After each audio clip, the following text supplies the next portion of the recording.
Halo semuanya, kembali lagi di channel aku. Sekarang kita akan membahas tentang era film suara dan realisme dalam sinema. Neorealisme Italia dan realisme klasik Hollywood, guys. Nah, sebelum itu aku mau beritahu apa aja yang kita bahas. Nah, yang pertama itu kita akan membahas 3 pembahasan, guys. Oke, yang pertama ada menjelaskan sejarah film suara atau bisa disebut sebagai awal mula film suara dan perkembangan film suara. Kemudian yang kedua ada menjelaskan realisme dalam sinema, neorealisme Italia. Dan yang ketiga, ada menjelaskan realisme klasik Hollywood. Menarik kan? Jadi jangan lupa ditonton dan di-like, comment, share, subscribe. Oke, kita lanjut aja. Yang pertama itu pastinya ada sejarah film suara, teman-teman. Nah, awal mula film suara itu dimulai pada tahun 1927 dengan dirilisnya The Jazz Singer di Amerika Serikat. Nah, film ini menggunakan teknologi Vitaphone yang mampu menyinkronkan gambar dengan suara. Kehadiran suara menjadikan film terasa lebih hidup karena kini dialog, musik, dan efek suara dapat terdengar langsung, guys. Bukan hanya melalui tulisan di layar atau iringan musik live di bioskop. Nah, perkembangan film suara berlangsung pesat sejak akhir 1920-an hingga 1930-an. Studio besar di Hollywood mulai beralih dari film bisu ke film bersuara. Meskipun peralihan ini tidak selalu mudah bagi para sutradara maupun aktor yang udah terbiasa dengan gaya film bisu. Namun teman-teman, dengan cepat film bersuara itu menjadi standar baru dan tata suara, musik, latar, dan dialog yang diatur lebih rapi. Sementara, tantangan bahasa dalam distribusi internasional mendorong munculnya dubbing dan subtitle. Nah, film suara pun membuka era baru yang memperluas jangkauan sinema ke pasar global. Kemudian yang kedua, ada realisme dalam sinema. Neorealisme Italia. Nah, neorealisme Italia itu lahir pada 1940-an, tepat setelah Perang Dunia Kedua. Ketika Italia mengalami krisis ekonomi, politik, dan sosial. Nah, para sineas seperti Roberto Rossellini, Vittorio De Sica, dan Luchino Visconti merasa perlu menghadirkan film yang benar-benar mencerminkan realitas rakyat, guys. Nah, mereka menolak glamoritas sinema studio dan memilih menampilkan wajah Italia apa adanya, dengan segala keterbatasan dan penderitaan rakyat kecil. Karakteristik utama neorealisme terlihat dari gaya penceritaannya. Nah, film dibuat di lokasi nyata seperti jalanan, pasar, atau rumah yang sederhana, bukan di studio buatan, guys. Nah, sutradara kerap menggunakan aktor non-profesional untuk menjaga keaslian peran itu. Dan cerita yang diangkat biasanya sederhana dan sehari-hari, menyoroti perjuangan rakyat miskin, kemudian kehidupan keluarga, ataupun kesulitan ekonomi. Nah, teknik pengambilan gambar pun cenderung natural dengan pencahayaan yang alami, sehingga hasil akhir menyerupai dokumenter. Kemudian ada dampaknya nih. Nah, dampaknya itu sangat besar bagi perkembangan sinema dunia. Neorealisme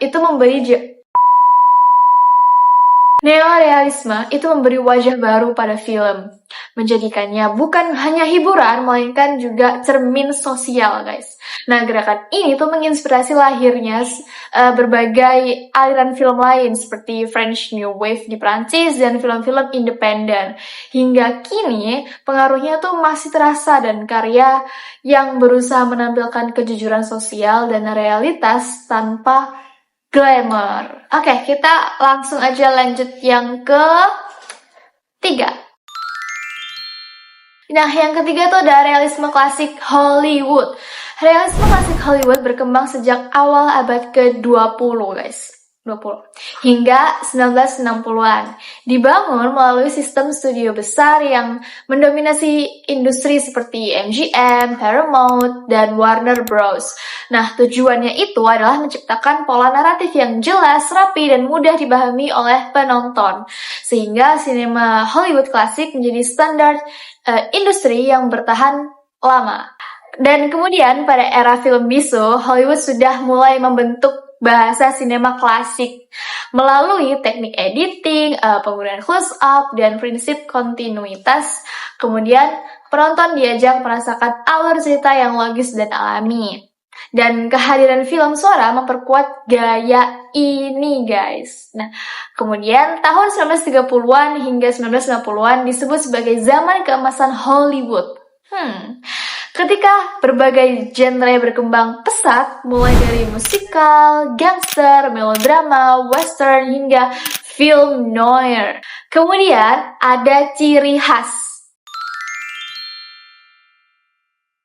Ciri khas gaya realisme klasik Hollywood adalah cerita linear dengan sebab akibat yang jelas. Kemudian editing dengan prinsip kontinuitas seperti aturan 180 derajat atau match on action, serta fokus pada psikologi dan motivasi karakter, teman-teman.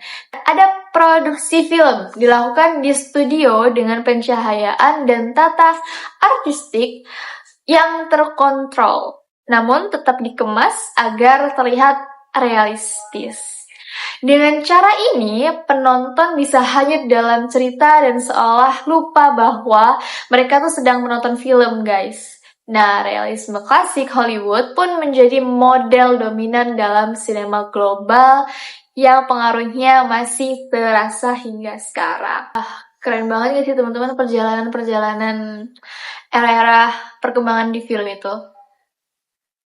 Jadi kalian harus benar-benar punya inovasi terbaru untuk masyarakat, untuk seluruh manusia tuh bisa merasakan apa yang kalian ingin sampaikan gitu.